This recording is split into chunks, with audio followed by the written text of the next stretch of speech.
অনেক দিন পর নিজের বাড়িতে আসলাম। চারিদিকে গাছপালা, সবুজ ঘাস, খুব ভালো লাগছে দেখে। হ্যাঁ, এটা আমার শ্বশুরবাড়ি। আমার শ্বশুরবাড়ি মথুরাপুরে, আমরা থাকি বারুইপুরে। সাফল্যর বাবার কাজের সূত্রে আমাদেরকে বারুইপুরে থাকতে হয়। এখন সাফল্য ওখানকার স্কুলে ভর্তি হয়ে গেছে, তাই এখানে খুব কম আসা হয়। এখানে আমার দিদি শাশুড়ি থাকে।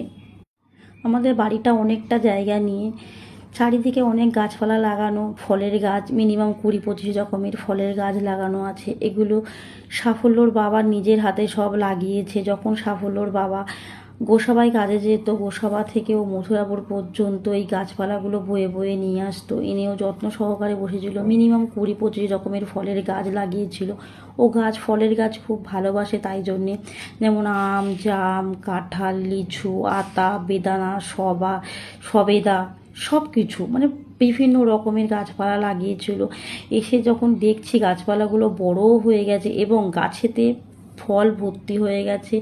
নিচে, গাছের নিচে তলাতে পুরো বিছিয়ে রয়েছে লাল জামরুল, সাদা জামরুল।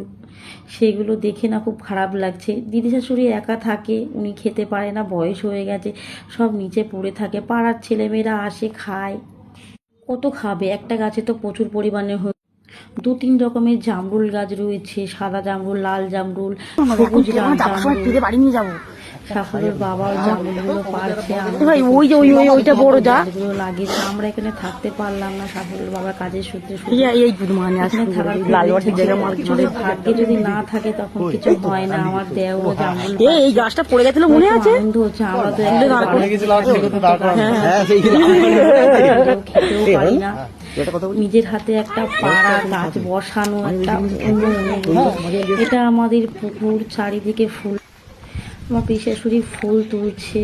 এই চাপা ফুলের গাছটা আমি লাগিয়েছি, এসে দেখি ফুল ফুটছে। সাফল্য সৌজন